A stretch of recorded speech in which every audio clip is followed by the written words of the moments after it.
Halo, assalamualaikum warahmatullahi wabarakatuh. Apa kabar kalian semua? Semoga sehat selalu. Kembali lagi ke channel saya. Nah, dalam pertemuan kali ini saya akan membahas dan mengenali apa itu sebenarnya GERD. Ini dikhususkan untuk teman-teman atau kalian yang baru mengenal GERD ataupun asam lambung. Nah, GERD itu sebenarnya sebuah singkatan dari gastroesophagus reflux disease. Nah, kita harus mengenali dulu apa itu GERD, apa itu reflux, apa itu gastro.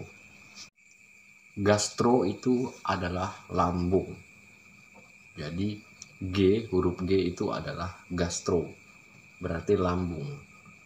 Dan huruf esophagus. Esophagus itu adalah saluran dari tenggorokan menuju mulut hingga ke lambung. Dari tenggorokan, mulut hingga ke lambung. Terus untuk reflux, reflux itu adalah gerakan membalik.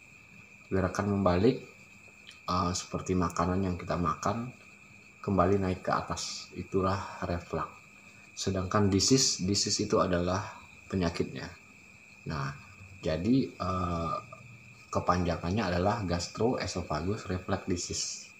Nah, jangan kalian yang baru paham ini menyebut GERD asam lambung ya. Sebenarnya nama penyakitnya itu adalah GERD. Kalau asam lambung itu memang zat yang benar-benar ada di asam lambung kita yang fungsinya untuk menghancurkan atau mencerna makanan yang masuk ke lambung. Nah, kalian harus paham itu ya. Pertanyaannya, lalu siapa saja sih yang berpotensi terkena penyakit GERD atau naiknya asam lambung ini? Jawabannya, siapa saja mungkin akan terkena penyakit ini.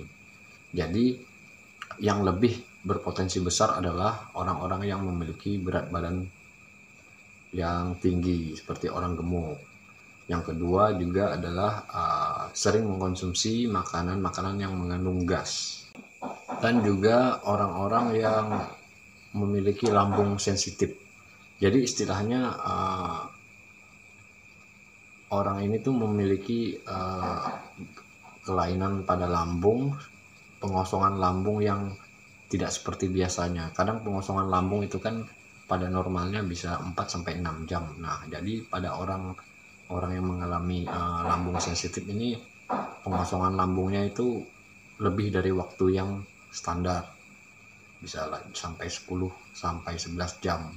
Nah, jadi dari situlah makanan menumpuk, tidak dicerna, terus menjadi gas. Menjadi gas, itu tadi, gas itu naik, istilahnya reflux, naik ke tenggorokan menuju mulut.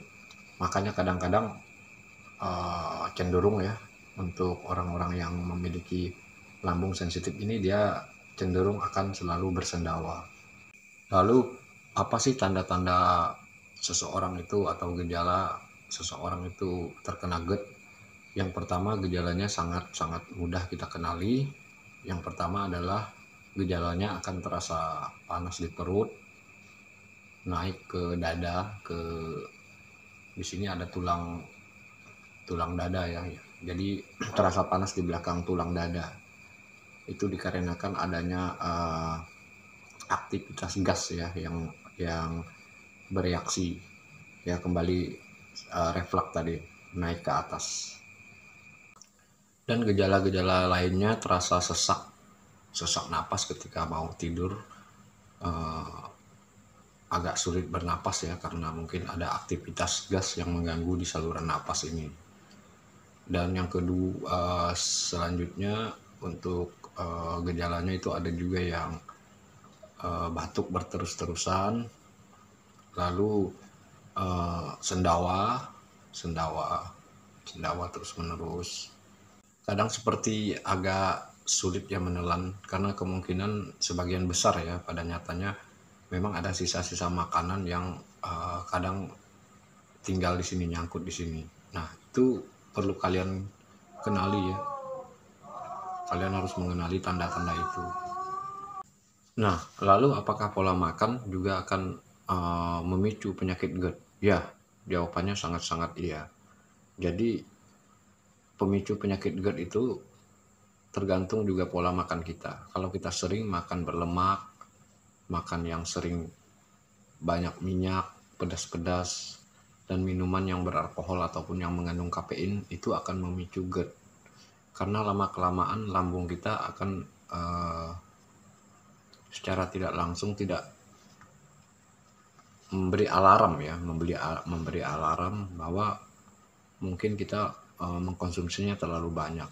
Jadi untuk teman-teman yang belum mengenal dengan GERD, sebaiknya kalian jangan kenal. Nah, hindari makan makanan yang atau minuman yang saya sebutkan tadi. Jagalah pola makan mulai dari sekarang agar kalian tidak terkena GERD. Nah, sakit GERD itu saya sulit untuk menceritakannya ya, membayangkannya ya. Sakitnya tuh dengan sensasi yang luar biasa. Jadi selagi ada hal ataupun tips yang dapat kita lakukan untuk menghindari GERD, maka terapkanlah hidup sehat. Pemicu GERD juga yang paling awam itu adalah stres juga. Nah, apakah GERD, asam lambung, naiknya asam lambung ini mempunyai hubungan erat dengan kecemasan atau psikomatik? Jawabannya sangat-sangat iya. Karena begini, mungkin 1 atau 2 kali kalian mengalami gejala GERD, kalian tidak akan menghiraukannya. Mungkin kalian hanya menganggap gangguan perut saja.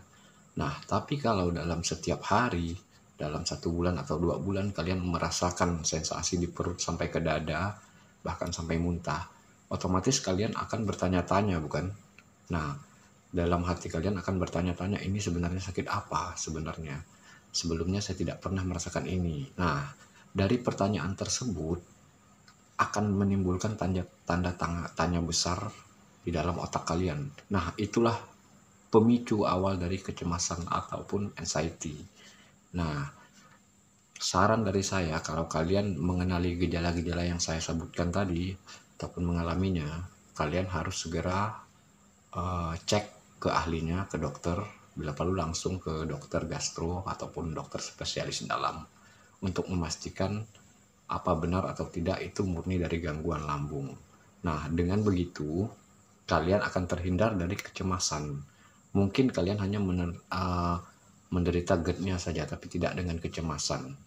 Tapi kalau kalian dapat menghindari, sudah melakukan penanganan lebih dini, udah cek ke dokter, insya Allah GERD kalian akan sembuh dan kalian akan bebas dari GERD ataupun anxiety. Lalu untuk teman-teman atau kalian-kalian yang sudah terlanjur terkena GERD, apa sih tipsnya agar saya bisa tidur nyenyak, agar saya tidak ada gangguan insomnia?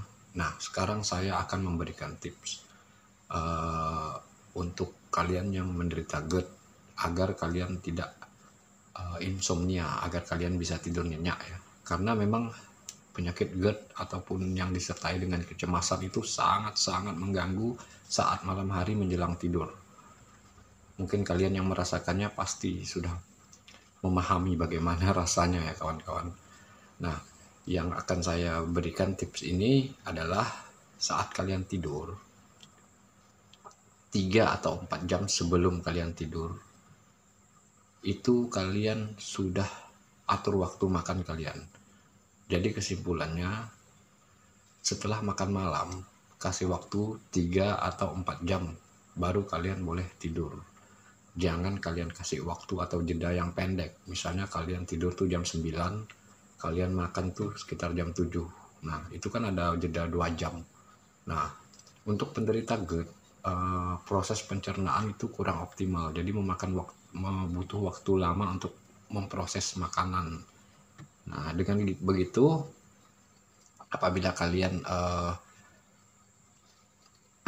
makan, waktu kalian makan dan tidur itu terlalu dekat, maka saat kalian tidur, katakanlah 2 jam, akan ada sensasi. Nah, sensasi itu sebenarnya adalah dimana lambung ini mencerna makanan-makanan yang kita makan tadinya.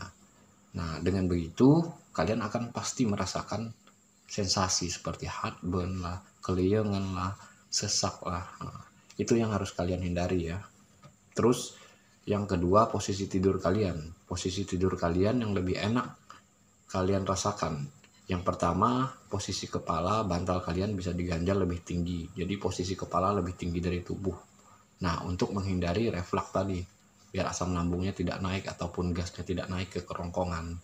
Yang kedua, kalian bisa tidur dengan posisi miring ke kiri agar tidak ada gravitasi ya. Nah, begitu kalian bisa mengontrol gut kalian di waktu malam hari. Oke, menurut saya itu saja tipsnya buat teman-teman yang pemula ya menderita asam lambung. Jangan cemas, itu hanya gangguan lambung saja. Penyakit GERD ini tidak berbahaya apabila diobati, apabila kalian cek ke dokter dulu. Kalau kalian tidak cek, maka dia akan sangat berbahaya.